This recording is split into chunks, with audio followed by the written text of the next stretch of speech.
Okay, Jesse, so what we have here is the project as it has been when you started, and then just kind of walk me through how this has progressed and where we're at and where you're planning on going with the project. Sure, Kevin. So maybe we can just zero down on this. This is a picture that we took. If you still see Searstown Mall, this is US 1 looking at westerly direction. This is the Tire Kingdom.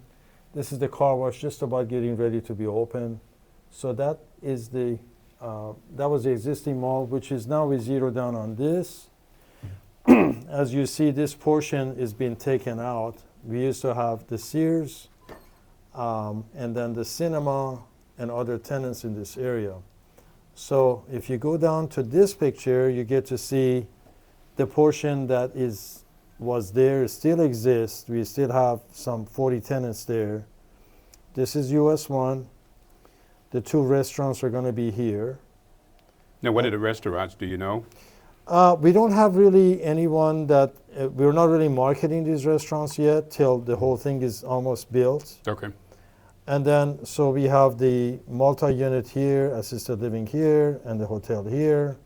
And then, of course, this is the second phase. So if you can move to this one, then you get to see, again, this is US 1. This is now becoming a 6, not a 7-story. I have to change that.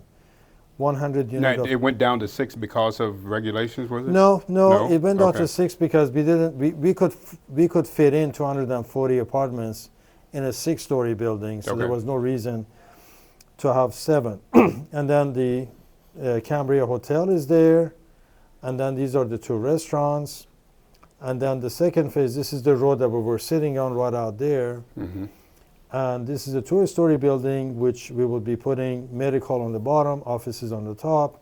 These are the two pads. Mm-hmm. Now, if we go to this portion here, which is the hotel, these are actually the pictures of what it's going to look like eventually. So now, Cambria, tell me a little bit about that name. Cambria is a part of the Choice Hotel, and there's only about 80 of them in the U.S. Okay. It's a high-end Choice Hotel. So that means I won't be staying there. No, you always, you can definitely get a free room, no problem. So as you see on the ground floor, I wanted to have a separate restaurant as part of the hotel, which is not part of the operation of the hotel. You and I go to a hotel and we don't like the food in the hotel, then you go to the restaurant there. It's the same kind of picture. And then the biggest portion of the project, the most attractive part, is the observation deck, which is about 5,000 square feet. And you'll be able to definitely see the launches and so on and so forth. Excuse me. This is the final. So you can see basically what it used to be here, how we demoed portion of it. There was a lot of sewer line, water line that we had to take out of here to be able to accommodate to putting this. This is a bit reversed, so this portion is where this is. So US 1 is here, US 1 is here. So these are the restaurants. So every single one of them has an observation deck, as you can see. The hotel has it, the assisted living has it, so is the apartment, so is the restaurant. And then the entrance coming in would be from US 1. You can go south, you can go into the project, go north, or you can just come down here to go into the road that divides up the two phases. These are the homes that are there right now. And this is the portion on the phase 2. We're at the ground floor, so we have the medical tenants on the bottom. That's about 40,000 square feet. This is a patio that actually goes through the project, and I'll show that to you. And so that's the apartments there, and that's the assisted living. So, and now we're looking at sort of like a bird eye.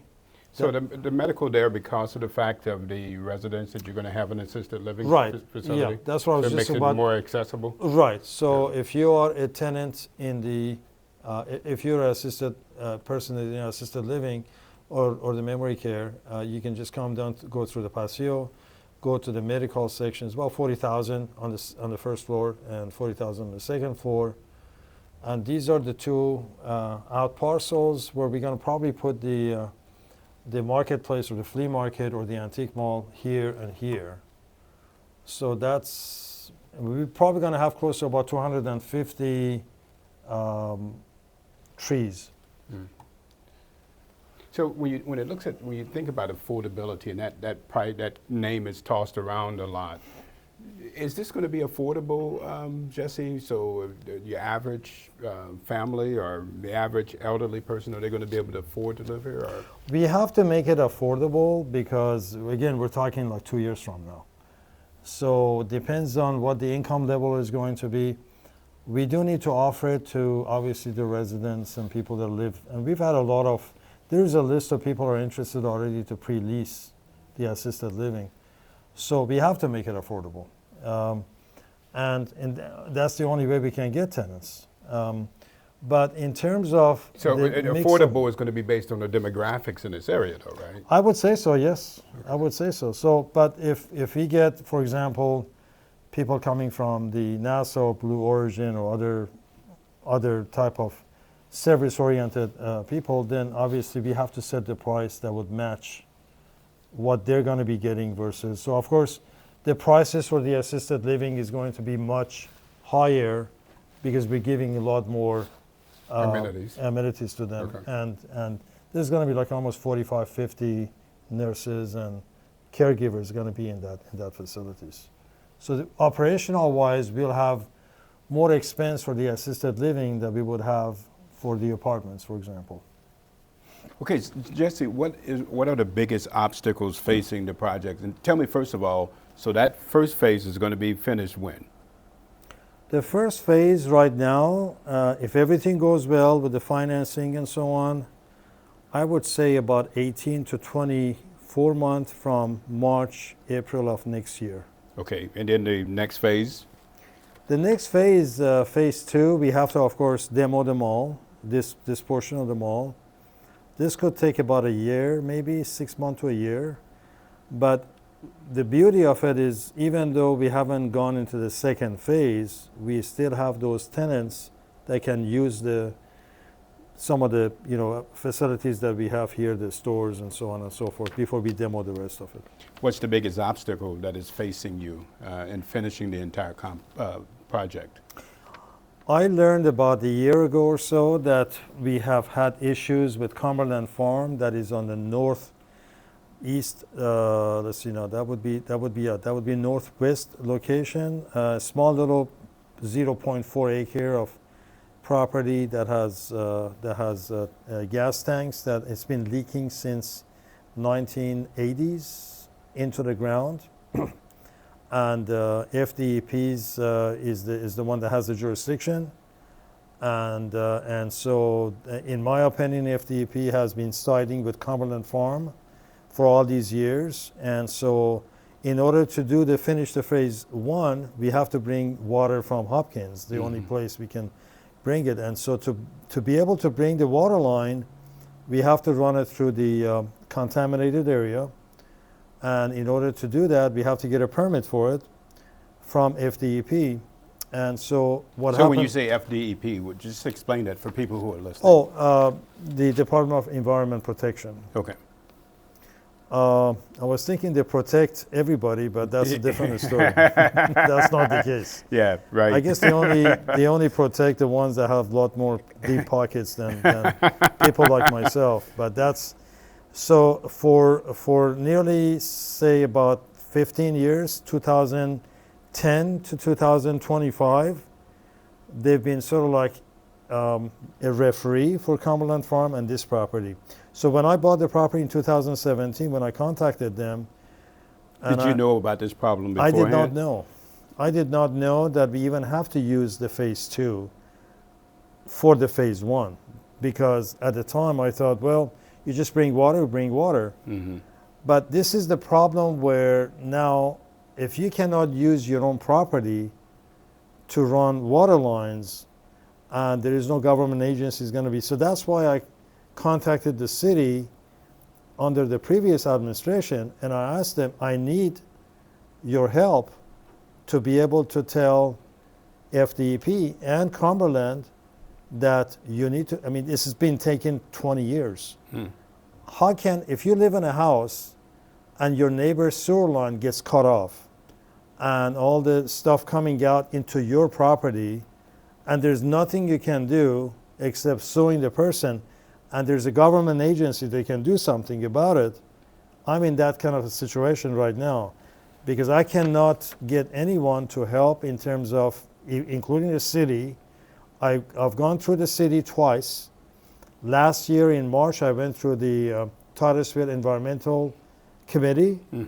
It was a unanimous approval from that department, TEC, to tell the city council to issue a strong letter to FDEP to tell them to rush this thing. It's been 20 years.